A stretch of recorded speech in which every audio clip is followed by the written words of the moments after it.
और यहाँ हमारे नौजवान भाई बैठे हैं, माताएं बहनें बैठी हैं। मैं एक बात बता दूं कि हर औलाद अपने माँ बाप की ऋणी होती है। हर औलाद अपने माँ बाप की ऋणी होती है। जिस माँ ने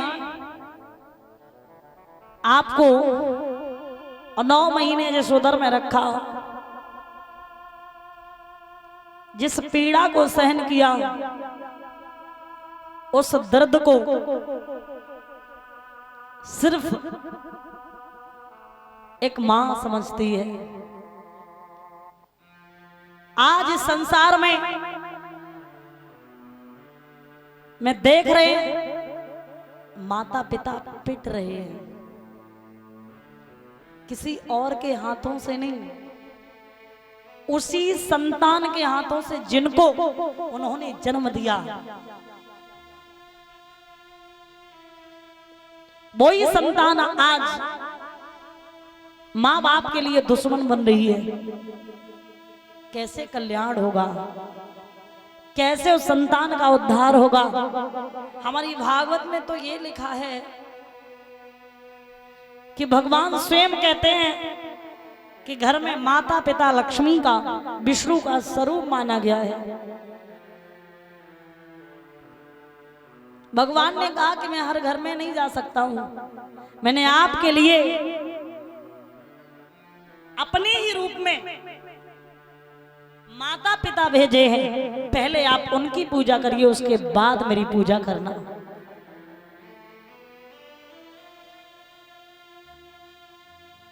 जीवन में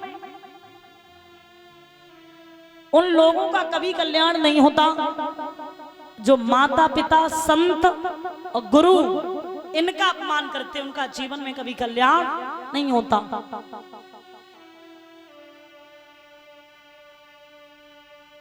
मेरे प्यारे श्रोता बंधु,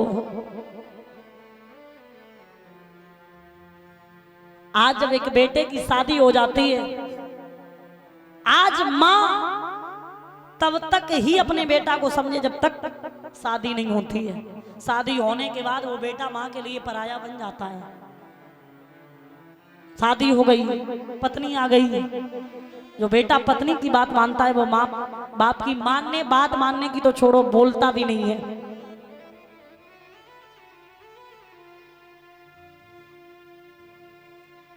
आज सास बहू में झगड़े हो रहे हैं। क्यों हो रहे हैं? क्योंकि एक बहू ससुराल में आकर के उस सास को मां नहीं समझना चाह रही है और सास बहू को बेटी नहीं समझना चाह रही है। लेकिन मैं ये कह सकती हूं, अगर एक बेटी, एक बहू अपनी सास को अगर मां समझ ले, जन्म देने वाली, और सास बहू को बेटी समझ के प्यार दे, तो जीवन में उस घर में कभी झगड़े नहीं हो सकते। एक घर की बहू भी लक्ष्मी मानी गई है और एक सास मां मानी गई है, लक्ष्मी का स्वरूप मानी गई है। फिर भी पता नहीं कैसे आज आकर के अपमान कर देती हैं और ना कुछ समझती हैं। तो ये भागवत हमें कुछ और नहीं सिखाती है, भागवत हमें यही सिखाती है। मैंने ऐसे ऐसे माता पिता देखे जो माँ 4 बेटों को पाल करके बड़ा कर देती है। बड़ा दुख होता है ये चीजों को देख करके। उन 4 बेटों में उस माँ के लिए कोई ऐसा बेटा नहीं होता जो 2 वक्त की रोटी दे सके। क्या इसीलिए उस बेटे को उस माँ ने बड़ा किया था? जब हम छोटे होते थे ना, तो हम माँ और बाप के हाथों को देखा करते थे, और माँ बाप भी ऐसे नहीं हुआ करते थे। जब हम छोटे होते थे तो वो हमारे लिए जरूर कुछ ना कुछ अपने हाथों में खाने के लिए लेके आया करते थे। अब मैं उन नौजवान भाइयों से कहना चाहती हूँ कि आप कहीं भी जाएं, तब आपको उनकी जरूरत थी, अब उनको आपकी जरूरत है। तब उनके लिए आप बच्चे थे, आज वो माता पिता आपके लिए बच्चा के समान हैं। यहाँ बैठे नौजवान भाई, अगर आप कहीं जाया करें, आपका सम्मान तब है करें उन माता पिता के लिए कभी घर में घुसे तो खाली हाथ में कुछ ना कुछ लेके आया करें। आप देख लेना कि आपके जीवन में कितना परिवर्तन होता है अगर आपने अपने माता पिता की सेवा तन और मन से की। जिस घर में माता पिता दुखी नहीं रहेंगे उस घर में कभी भी कलेश नहीं हो सकता, कभी भी लक्ष्मी उस घर से दूर नहीं जा सकती है। भागवत में लिखा है कि रहम है जिसके अंदर रहवान वहीं पे रहता है, और अहम है जिसके अंदर रहवान वहीं पे रहता है। जिस घर में माँ बाप सदा खुश नजर आते रहे तो मंदिर न मस्जिद में भगवान वहीं पे रहता है। वो सर नहीं होते जो माँ बाप के चरणों में न झुके, वो हाथ नहीं होते जो माँ बाप के सम्मुख ना जुड़े। और मैं धिक्कारती उस मनुष्य रूपी पाषाण को तो अपने माँ बाप को 2 वक्त की रोटी ना दे सके। प्यारे, जिस पत्नी के पीछे आप अपने माता पिता को छोड़ बैठे हो वो पत्नी, आप कभी भी बिजनेस कोई भी कार्य करके आना, शाम को पत्नी कहेगी आप भोजन के लिए बोलना कि खाना ले आओ, तो पत्नी के जवाब होंगे। अगर सब्जी नहीं होगी घर में तो वो कहेगी आप सब्जी लेके आए थे, मैं क्या बना लेती। वो लड़का कहेगा कुछ भी नहीं था क्या? कुछ भी नहीं था। बोलो कुछ नहीं था, तुम लेके ही नहीं आए थे। दोनों में लड़ाई झगड़ा होगा। वो माँ सुनती रहेगी, और माँ सुनती रहेगी चुपके से जाएगी पड़ोस में, सब्जी नहीं घर में आ पाई, बेटा बिजनेस करके आया दुकान से, कुछ है नहीं, एक काम करो तुम्हारे घर पे कुछ बनाओ तो दे दो। वो माँ साड़ी के पल्लू से ढक के सब्जी ले आएगी और बेटा को देगी, ले लड़ाई मत कर, आराम से भोजन कर ले। और उस पत्नी के पीछे आप अपने माता पिता को ठुकरा देते हो। बड़ा कष्ट होता है। जिस माँ ने 9 महीने तक 3 किलो वजन को अपने पेट में रखा, आप उस वजन को सुबह से शाम तक रख लेना, तब हमसे बात करना कि माँ क्या होती है। माँ का दर्द तब समझ में आता है जब एक बेटा खुद बाप या माँ बेटी बन जाती है, तब पता चलता कि माँ क्या होती है। जिस प्रकार से वो माँ बच्चों को जन्म देती है, उसकी सेवा करती है, जब खुद करनी पड़ती है तब पता चलता है मेरे प्यारे। तो जीवन में सब कुछ करना, यही मत करना। कर्ण ने जवाब दिया, कहा माँ मैं तेरा रेडी हूँ, उस ऋण के बदले में तू हमसे क्या मांगना चाहती है? मैं रेडी हूँ तेरा, तो तूने मुझे 9 महीने गर्भ में रखा। कुंती ने जवाब दिया, कहा बेटा मुझे और कुछ नहीं चाहिए, तेरे पास परशुराम के दिए हुए जो 5 बाण हैं वो बाण हमें दे दे। जैसे ये बात कर्ण ने सुनी, जवाब दिया, कहा माँ ये तूने क्या मांगा? मुझे क्या पता था कि तू मेरी जान मांगने आई है, लेकिन हे माँ अगर ऐसी बात है तो बाणों को ले जा। तुझे भी पता है मेरी जान है, मेरे प्राण है, बाणों को ले जा। लेकिन जाते जाते उस अर्जुन से इतना जरूर कह देना कि तूने अपनी माँ को जीते जी भिखमंगी बना दिया। माँ ये कर्ण मर जाएगा तब भी तेरे 5 के 5 ही बचेंगे, और अर्जुन मर जाता तब भी तेरे 5 के 5 ही रहते। तो जा बाणों को ले जा। आज बाणों को लेकर के चली आई।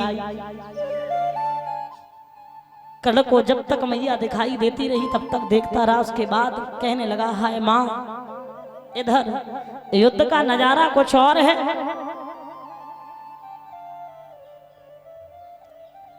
जब अर्जुन बाण छोड़ते हैं तो कर्ण का रथ 7 कदम पीछे हट जाता है, और कर्ण बाण छोड़ते हैं तो अर्जुन का रथ 2.5 कदम। उस युद्ध भूमि के मैदान में कर्ण के रथ के पहिया जमीन में धसकने लगे, धोखा होने लगा। रथ के पहिया जमीन में क्यों धसके थे महाराज, ये भी बात मैं आपको बता दूं। कर्ण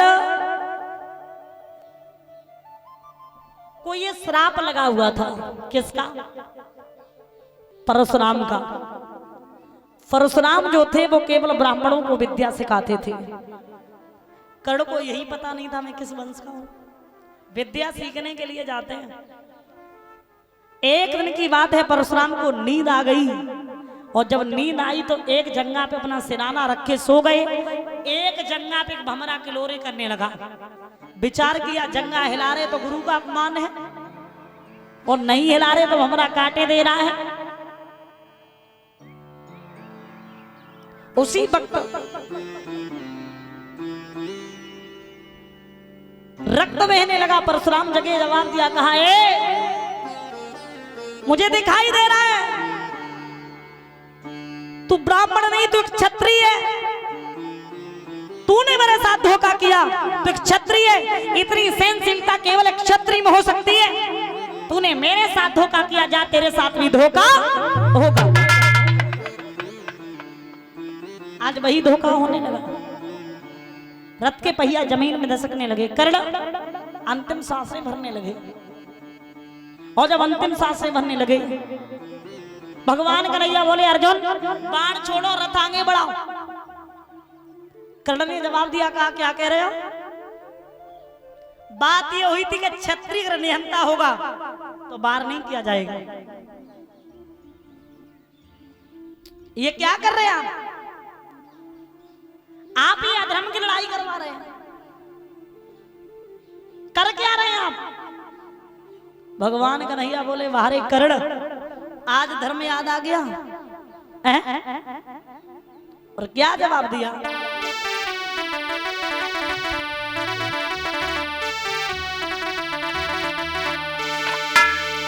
एक क्रोध आइयो कर्ण वीर को, सुनी कुंती के छैया, मौका नए बाण मारन को गण पाया बकिया।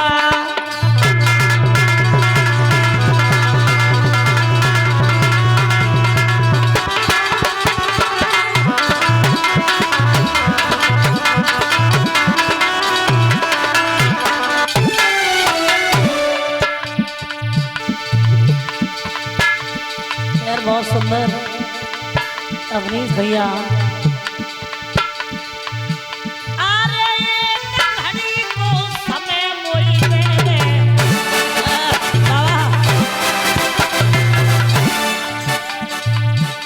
मेरो फसो दल दल में पहिया, हम डट डट समर करे खेतन में ओ कुंती के छैया।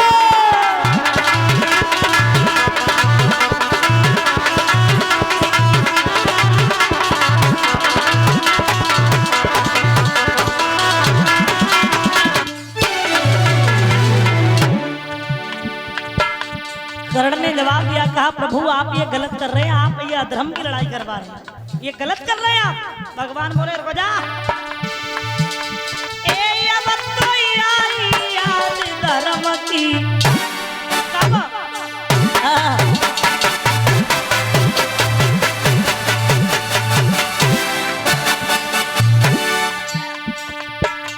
तेरो अंत सफेद आई,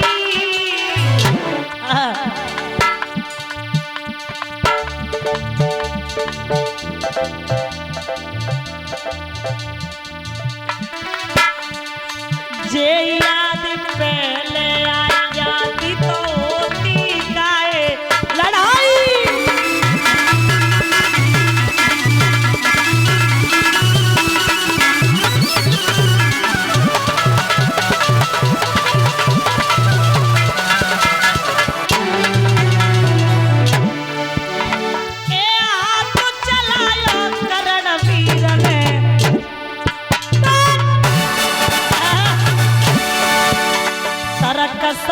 फिर मेरे भैया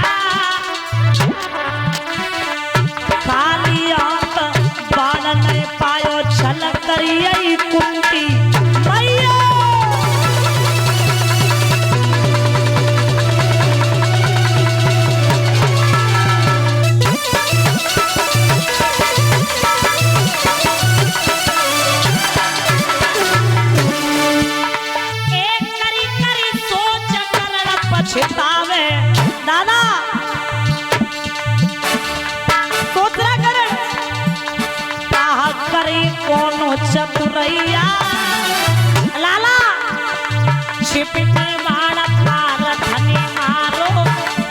गई जकी नैया।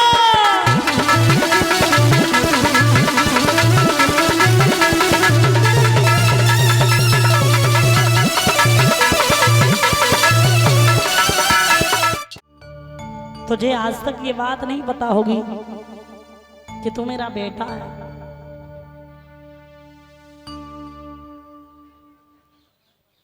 मां, पता है मुझे, और कुछ ज्यादा नहीं पता है, लेकिन इतना पता है कि मैं तेरा बेटा हूं।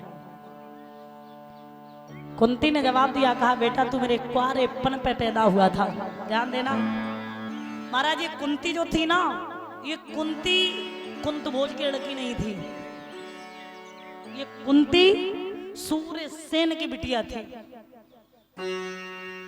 कुंतभोज और सूर्यसेन ये दोनों मित्र थे, घनिष्ठ मित्रता थी इन दोनों की।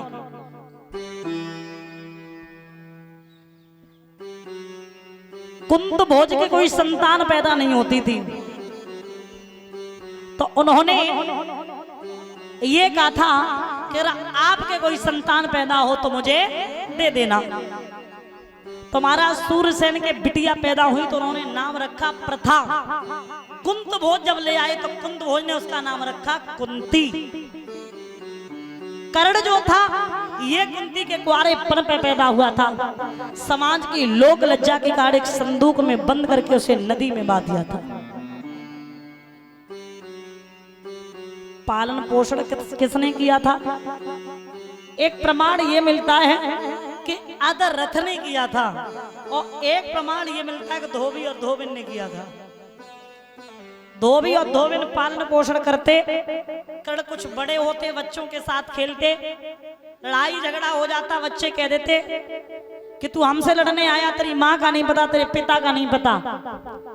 तब दिमाग में कर्ण के झटका लगा कि मेरी माँ कहाँ है। धोबिन से पूछा, मेरी माँ नहीं हो? जवाब दिया, बेटा मैं पालन करने वाली माँ हूं, जन्म देने वाली माँ नहीं हूं। इतना कह करके आज कर्ण वहां से चल देते हैं, और जब वहां से चल देते हैं तो सूर्य भगवान प्रकट हुए, और सूर्य भगवान ने जवाब दिया, बोले मैं तुम्हारा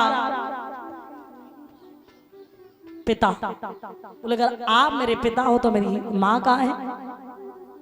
तब उन्होंने एक चुनरिया दी, चुनरिया, और कहा ले जाओ, ये चुनरिया जो स्त्री ओढ़ लेगी अगर जलेगी नहीं, चाहे कुंवारी हो चाहे ब्याहता, तुम समझ लेना ये मेरी माँ है।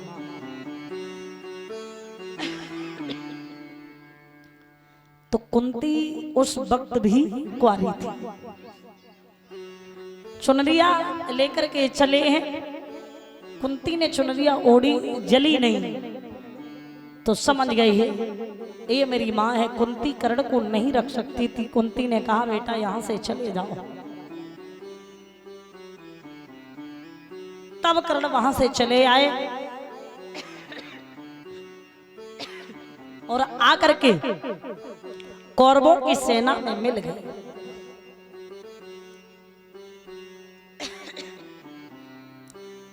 तो महाराज कर्ण ने एक बात कही है, मैया तुमने मुझे नदी में बहा दिया था, और हाथ जोड़ के एक बात कही, माँ दे करके जन्म हमको मैया, फिर क्यों न दिया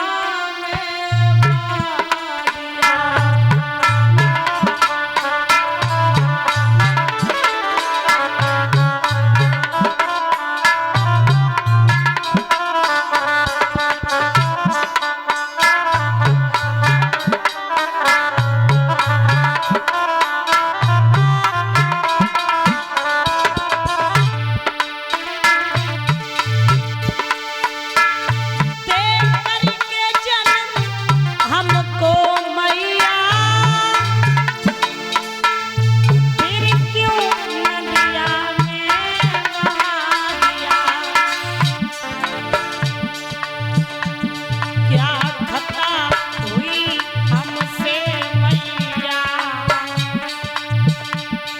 जो पत्थर का दिल बना लिया।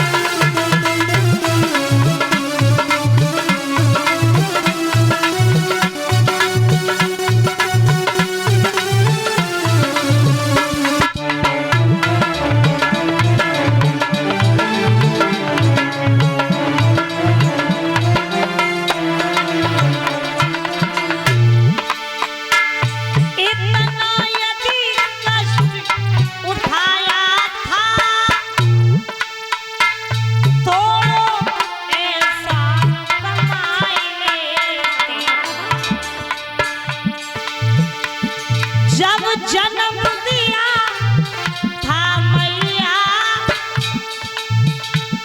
तबई मेरो गलो घोट देती।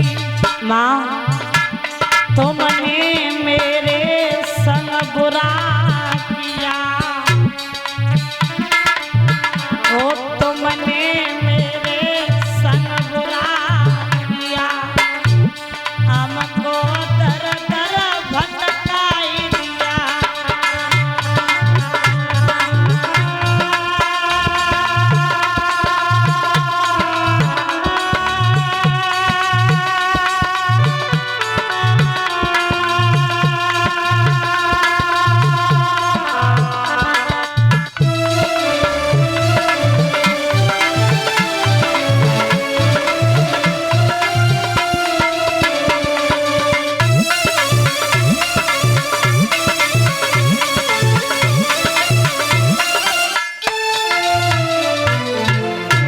जवाब दिया, कहा माँ तुमने मेरे साथ अच्छा नहीं किया, लेकिन कोई बात नहीं है, तुमने मुझे 9 महीने गर्भ में रखा, इसका करड़ ये रेडी है, करड़ रेडी है।